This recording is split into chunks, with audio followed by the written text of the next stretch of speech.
تمام تعریفیں خدائے بزرگ و برتر کے لیے، درود و سلام محمد و آل محمد کے لیے۔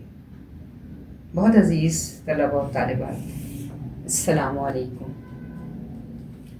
اس رحمت عالم کا قصیدہ کہوں کیسے، جو مہر عنایات بھی ہو ابر کرم بھی۔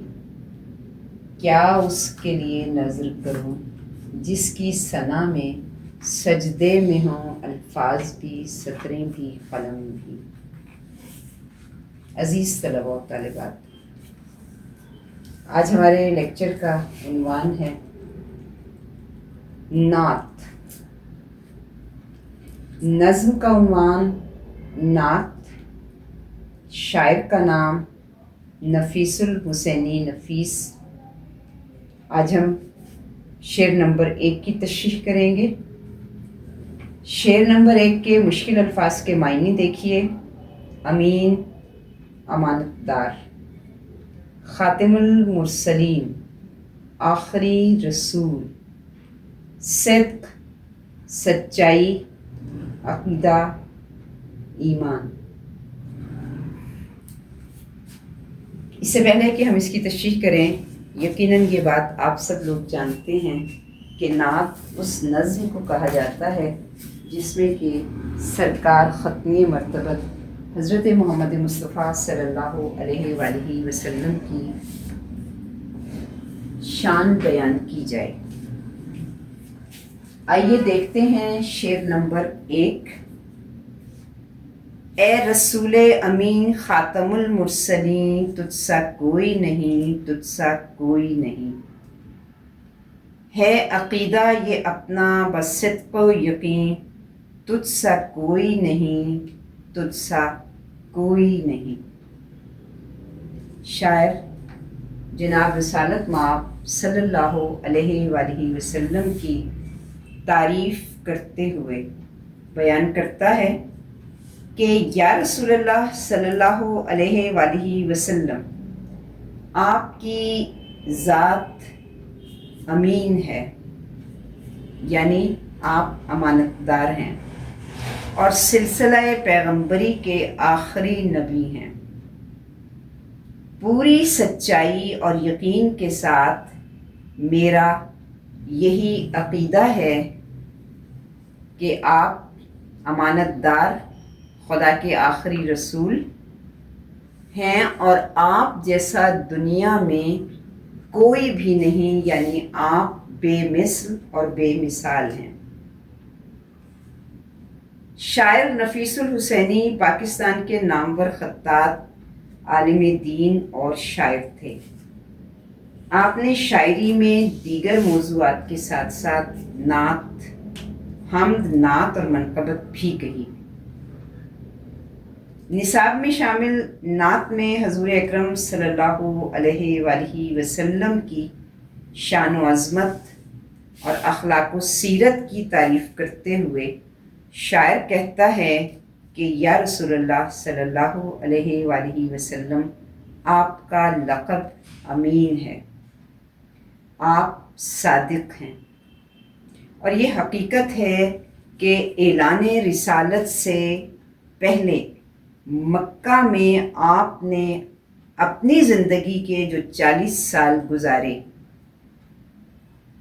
وہ ایک الہی نمائندے کے طور پر گزارے، اور اس دوران یعنی اس 40 سال کے عرصے کے دوران آپ نے اپنے کردار و عمل سے معاشرے میں سچائی اور دیانتداری کے ایسے اوصاف پھیلائے اور قائم کیے کہ وہ بدترین معاشرہ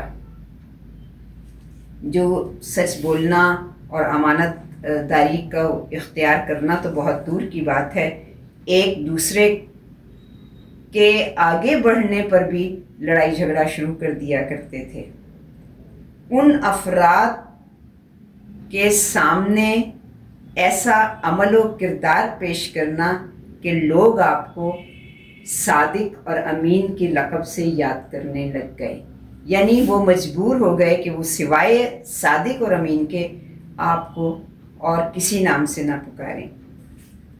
حقیقت ہے کہ ہوئی تکمیل جن کی ذات پر سب خیر و برکت کی، انہیں خیر البشر خیر الورا کہیے بجا کہیے۔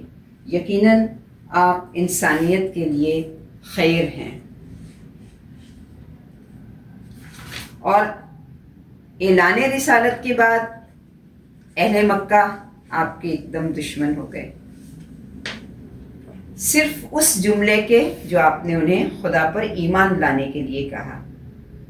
اس مخالفت کی انتہا لوگوں نے کر دی آپ پر، مگر یہ کہ آپ کی صداقت و امانت پر کسی قسم کا کوئی حرف کوئی بھی دشمن جان نہ کہہ سکا۔ یہی وجہ ہے کہ اعلان رسالت کے بعد 13 سال مکے میں گزارنے کے بعد جب آپ کو حکم ہجرت ہوا اور آپ مکے سے روانہ ہونے لگے تو آپ نے حضرت علی مرتضیٰ علیہ السلام کے پاس تمام امانتوں کو سپرد کیا، یہ کہہ کر کہ وہ تمام امانتیں اہل مکہ کو لوٹا کر ان سے مدینے میں آ کر ملیں۔ ہر قول تیرا حق و صداقت کا امی ہے، ہر فعل تیرا حسن ارادت کا امی ہے۔ یہ واقعہ اس بات کی نشاندہی کرتا ہے کہ بے شک اہل مکہ آپ کے جانی دشمن بن گئے تھے، لیکن اپنی امانتوں کے لیے صرف آپ ہی پر بھروسہ کرتے تھے۔ پروردگار عالم نے انسانوں کی ہدایت کا جو سلسلہ حضرت آدم علیہ السلام سے شروع کیا تھا، یہاں جو لفظ خاتم المرسلین ہے، مرسلین یعنی رسول کی جمع، اور خاتم انگوٹھی کو کہتے ہیں، مہر لگا دینا۔ وہ سلسلہ نبوت جو پروردگار عالم نے حضرت آدم علیہ السلام سے آغاز کیا تھا، اس پر مہر لگا دی حضور اکرم صلی اللہ علیہ وآلہ وسلم کے اس اعلان رسالت کے وقت، یعنی آپ ہی خاتم النبیین ہیں اور آپ ہی خدا کے بھیجے ہوئے انبیاء کے سلسلے پر آخری مہر ہیں۔ آپ خاتم النبیین، آخری پیغمبر، سردار الانبیاء ہیں۔ اب تا قیامت کوئی نبی اس دنیا میں نہیں آئے گا۔ رب العالمین کی اس کائنات میں رحمت للعالمین صرف اور صرف ختمی مرتبت حضرت محمد مصطفیٰ صلی اللہ علیہ وآلہ وسلم کی ذات والا صفات ہے۔ یعنی شاعر یہاں اس شعر میں پوری سچائی کے ساتھ اپنا عقیدہ بیان کر رہا ہے، اپنا ایمان بیان کر رہا ہے کہ یا رسول اللہ صلی اللہ علیہ وآلہ وسلم، کائنات میں آپ جیسا نہ کوئی آیا تھا اور نہ ہی کوئی آئے گا، تجھ سا کوئی نہیں، تجھ سا کوئی نہیں کی تکرار سے شاعر اپنی عاجزی کا اظہار کر رہا ہے، اور یہ حقیقت ہے کہ ان کی عظمت کی قسم کھاتا ہے خود رب جلیل، ان کی عظمت کا قصیدہ سر بسر قرآن ہے۔ جی بیٹا، اب ہم چلتے ہیں شعر نمبر 2 کی طرف۔ اے براہیمیوں ہاشمی خوش لقب، اے تو عالی نسب، اے تو والا حسب، دودھ مانے قریشی کے در سمی، تجھ سا کوئی نہیں، تجھ سا کوئی نہیں۔ مشکل الفاظ کی معنی دیکھیے۔ اے براہیمی، براہیمی سے مراد حضرت ابراہیم علیہ السلام کی نسبت۔ حضور اکرم صلی اللہ علیہ وآلہ وسلم حضرت ابراہیم علیہ السلام کے سلسلہ نسب سے ہیں۔ ہاشمی، حضرت ہاشم علیہ السلام کی نسبت۔ حضرت ہاشم علیہ السلام حضور اکرم صلی اللہ علیہ وآلہ وسلم کے پردادا تھے۔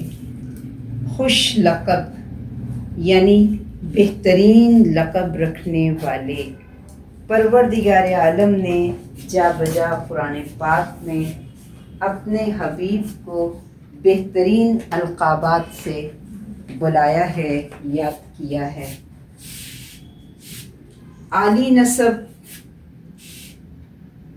والد کی طرف سے بلند خاندان یعنی حضرت عبداللہ علیہ السلام حضور اکرم صلی اللہ علیہ وآلہ وسلم کے والد بزرگوار حضرت ابراہیم علیہ السلام کی نسل سے تھے، اس لیے آپ کا نسب عالی ہے۔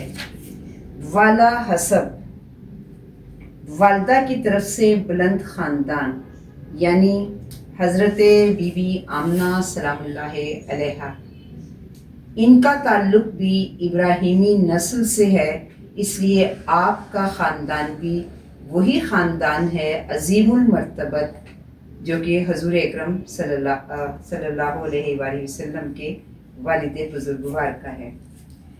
دودمان قریشی، دودمان قریشی یعنی قریشی قبیلے سے یا قریشی خاندان سے نسبت والے۔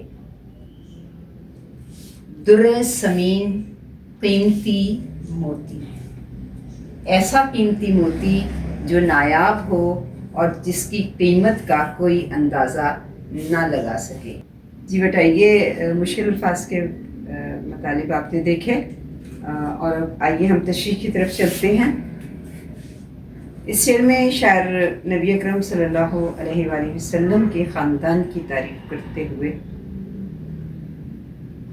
بتا رہا ہے کہ یا رسول اللہ صلی اللہ علیہ وآلہ وسلم، آپ حضرت ابراہیم علیہ السلام اور حضرت ہاشم علیہ السلام کے اعلیٰ نسب و حسب و نسب خاندان کے قیمتی گوہر ہیں۔ اے قریشی خاندان کے حامل، دنیا میں آپ جیسا کوئی بھی نہیں ہے۔ اس شعر میں شاعر نفیس الحسینی نے حضور صلی اللہ علیہ وآلہ وسلم کے عالی مرتبت خاندان کا تعارف پیش کیا ہے کہ آپ اللہ کے جلیل القدر پیغمبر حضرت ابراہیم خلیل اللہ کی پاکیزہ نسل سے ہیں، اور یہ پاکیزہ نسل یہ شجر طیبہ چلتا ہوا حضرت ہاشم علیہ السلام تک پہنچتا ہے، جو کہ حضرت رسول خدا صلی اللہ علیہ وآلہ وسلم کے پردادا ہیں اور خلیل خدا کے مذہب پر قائم ہیں۔ آپ کے دادا حضرت عبد المطلب اور آپ کے پردادا حضرت ہاشم مکے کے مکرم ترین، معزز ترین اور اعلیٰ ترین اوصاف و کردار کے حامل تھے، جبکہ آپ کی والدہ حضرت بی بی آمنہ سلام اللہ علیہا کا سلسلہ نسب بھی اسی شجرہ طیبہ سے ملتا ہے کہ آپ حضرت ابراہیم علیہ السلام کی نسل سے ہیں۔ بیت عبداللہ کا ایک نیر تاباں ہے وہ، صدف آمنہ کا گوہر یکتا لکھوں۔ بیت عبداللہ سے مراد ہے حضرت عبداللہ علیہ السلام کے گھر کا نیر تاباں، چمکتا ہوا سورج، اور صدف آمنہ یعنی حضرت بی بی آمنہ کی گود میں یہ پھول کھلا، یہ قیمتی موتی پروردگار عالم نے عطا فرمایا۔ آپ مکے کے بہترین قبیلہ قریش سے تعلق رکھتے ہیں۔ یہ خاندان عبد المطلب کعبے کے متولی اور کعبے میں آنے والے حجاج و زائرین، اس دور کے مطابق یہ حقیقت ہے کہ خانہ کعبہ ہر دور میں ایک بابرکت اور بہترین اور بلند ترین مقام کا درجہ رکھتا تھا، اور ہر دور کے لوگ اپنے اپنے عقیدے کے مطابق وہاں کی زیارت کے لیے آتے تھے، اور حضور اکرم صلی اللہ علیہ وآلہ وسلم کا خاندان ہی ہے جو ان کی مہمانداری کا شرف حاصل کرتا تھا۔ اپنی شرافت اور علم و عمل کی وجہ سے نہ صرف اہل مکہ میں صاحب عزت تھے، بلکہ کعبے کے طواف کے لیے آنے والے لوگوں میں بھی آپ ہی کا خاندان صاحب عزت خاندان تھا۔ شاعر نے آپ کی ذات والا صفات کو ایک قیمتی اور نایاب موتی سے تعبیر کیا ہے، کیونکہ صرف آپ صلی اللہ علیہ وآلہ وسلم کی ذات اقدس ہی ہے جو تمام اخلاقی اور روحانی بلندیوں کے معیار قائم کرتی ہوئی ہمیں نظر آتی ہے، چاہے وہ دور اعلان رسالت سے پہلے کا ہو یا اعلان رسالت کے بعد۔ آپ کے عمل و کردار میں ہمیں ایک ہی جیسا معیار نظر آتا ہے، اور ایسا کیوں نہ ہو، کیونکہ قرآن پاک یہ اعلان کر رہا ہے کہ ہم نے آپ کو خلق عظیم کے مرتبے پر فائز کیا۔ اسی لیے شاعر نے آپ کو خوش لقب کے نام سے یاد کیا ہے کہ آپ بہترین القابات رکھنے والے تھے۔ کیا حسین پھول کھلا شاخ بنی ہاشم پر، بنی ہاشم سے مراد ہے ہاشم کے خاندان۔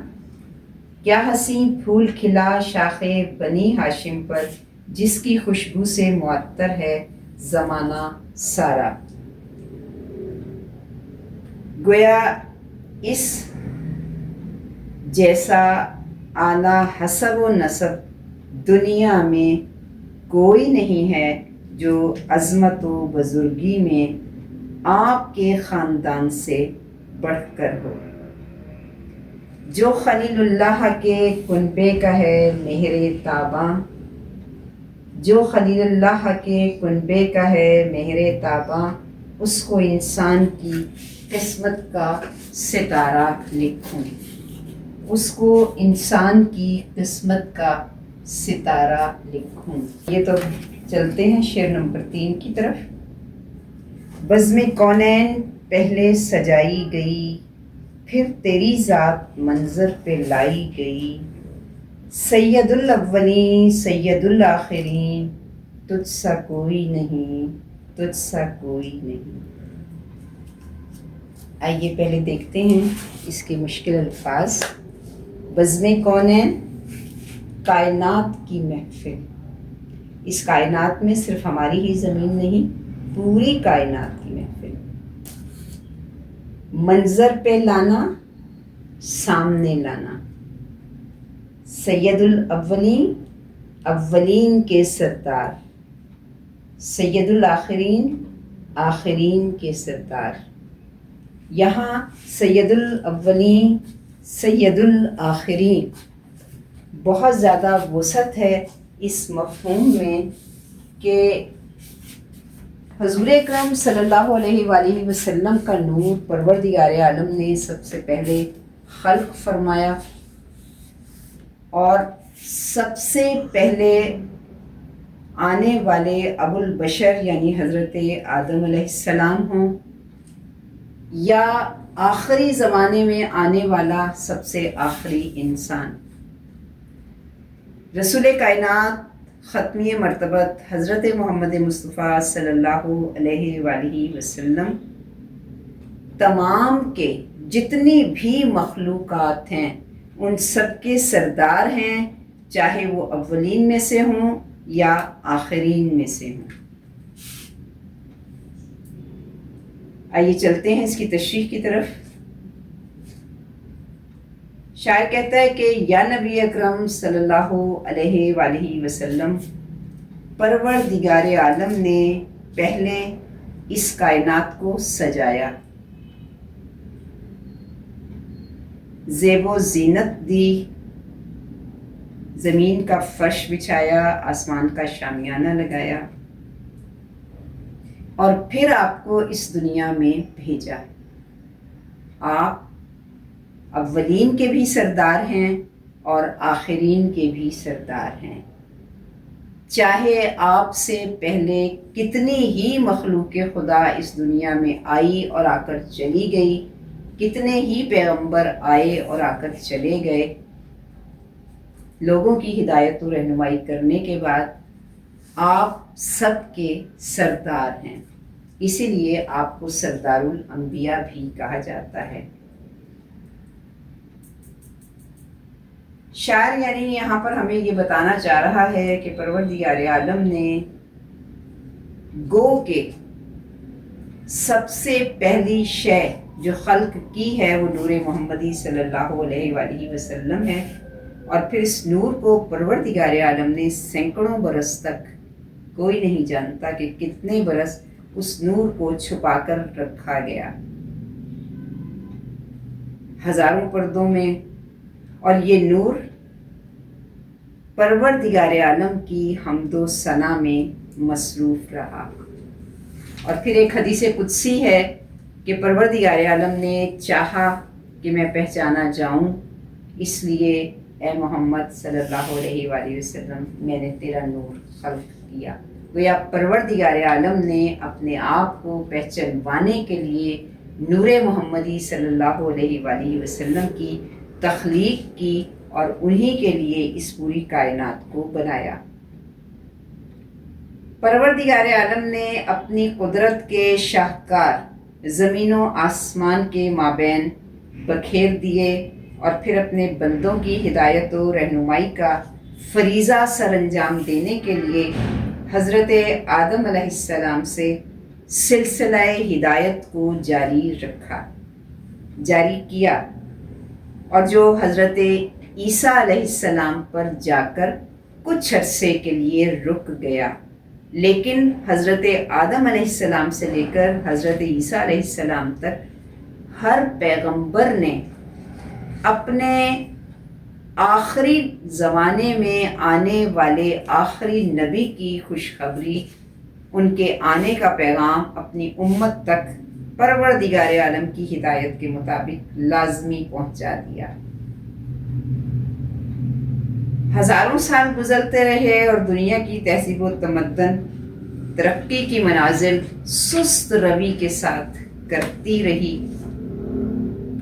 آخر کار پروردگار عالم نے اپنی رحمت سے اس رحمت للعالمین کو روئے زمین پر بھیج دیا، جس کے آنے کے بعد پیغام الہی پایۂ تکمیل کو پہنچا، اور پروردگار عالم نے دین اسلام کو مکمل فرما دیا۔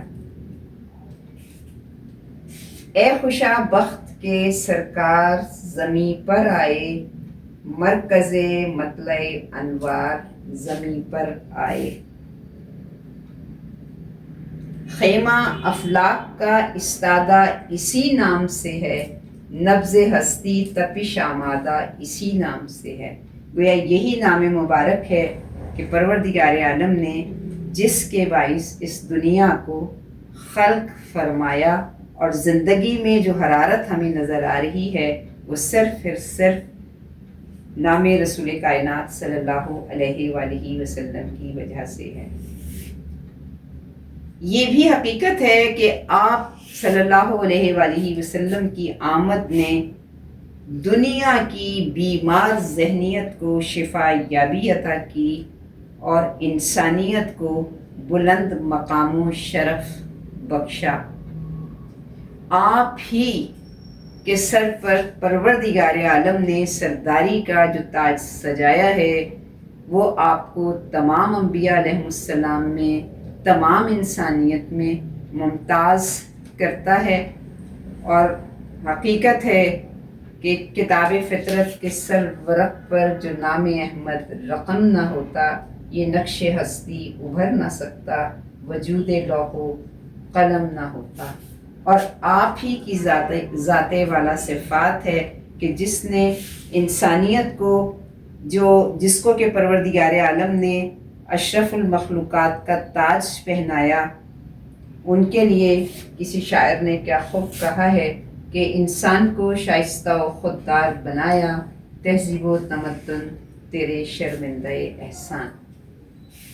شعر نمبر 3 کی تشریح کے ساتھ ہمارا آج کا یہ لیکچر اختتام کو پہنچا۔ انشاءاللہ اگلے اشعار کی تشریح کے ساتھ ہم دوبارہ ملیں گے۔ خدا حافظ۔